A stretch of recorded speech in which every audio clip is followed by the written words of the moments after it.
Albert Einstein the great scientist, जब वो जिंदा थे ना तो उनके खिलाफ एक बुक छापी गई जिसका नाम था 100 ऑथर्स अगेंस्ट आइंस्टाइन। उसमें ऐसे 100 लेखकों की बातें लिखी हुई थी जो एल्बर्ट आइंस्टाइन को या तो गलत प्रूव करना चाहते थे या उसके काम को मानते ही नहीं थे। इस बुक पे रिएक्शन देते हुए पब्लिकली आइंस्टाइन ने सिर्फ एक लाइन बोली। उन्होंने कहा, if I were wrong one would have been enough. अगर मैं गलत होता या मेरा काम गलत होता तो एक इंसान उसको गलत प्रूव करने के लिए काफी था। कितना ठग लाइफ आंसर था ना आइंस्टाइन का। ये फैक्ट सुन के आपको कैसा लगा चैट सेक्शन में लिखना मत भूलिएगा। गाइज, हम में से अधिकतर लोग एल्बर्ट आइंस्टाइन को सबसे ज्यादा बुद्धिमान मानते हैं और उन्हीं के आईक्यू लेवल से सबके आईक्यू लेवल का कंपैरिजन किया जाता है। लेकिन क्या आपको पता है कि एल्बर्ट आइंस्टाइन खुद किसको सबसे ज्यादा बुद्धिमान मानते थे? चलो मैं आपको बताता हूं। एक बार किसी रिपोर्टर ने एल्बर्ट आइंस्टाइन से पूछा कि सबसे ज्यादा बुद्धिमान व्यक्ति होना कैसा लगता है, क्या आप बताएंगे? तो उसके ऊपर जो एल्बर्ट आइंस्टाइन ने जवाब दिया वो आप लोगों को सुनना चाहिए। उन्होंने कहा, मुझे नहीं पता, आई थिंक ये सवाल आपको निकोला टेस्ला से पूछना चाहिए। गाइज, अगर निकोला टेस्ला नहीं होते तो ऐसे बहुत सारे इन्वेंशंस हैं जो कि कभी पॉसिबल ही नहीं हो पाते। इसीलिए साइंस कम्युनिटी उन्हें सबसे ज्यादा बुद्धिमान और जीनियस मानती है। गाइज, आपका इसके बारे में क्या ख्याल है चैट सेक्शन में जरूर लिखिएगा। 14 मार्च इतिहास का सबसे रहस्यमय डेट है। अब ऐसा क्यों?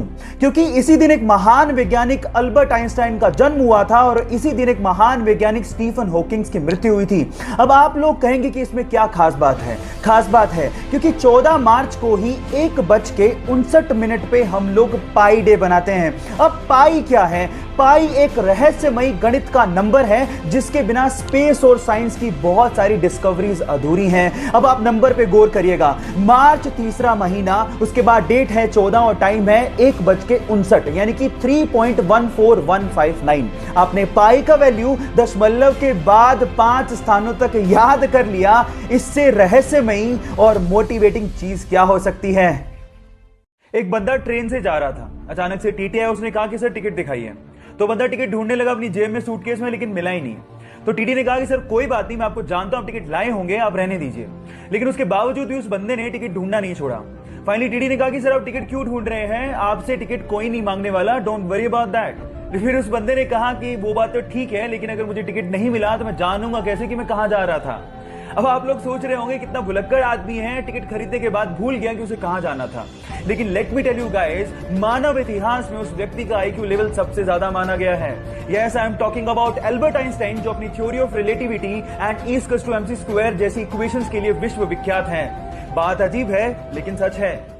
मेरे पास तो एक ही चांद यानी कि मून है, ये तो आपको पता है। लेकिन अगर मैं आपसे सवाल पूछूं कि ऐसा कौन सा प्लेनेट है जिसके पास सबसे ज्यादा चांद है यानी कि मून है, तो आप क्या कहेंगे? शायद आप लोग जुपिटर का नाम लें, जिसके पास अभी तक 79 मून डिस्कवर हुए हैं। लेकिन आपकी नॉलेज अपडेटेड नहीं है। चलिए आपकी नॉलेज को मैं अपडेट कर देता हूं। एक्चुअली सैटर्न यानी कि शनि जुपिटर को पीछे छोड़ते हुए 82 मून्स के साथ नंबर 1 पोजीशन पे आ गया है। यानी कि शनि के पास 82 मून्स डिस्कवर किए गए हैं। क्या इसके पहले तक इफेक्ट आप जानते थे?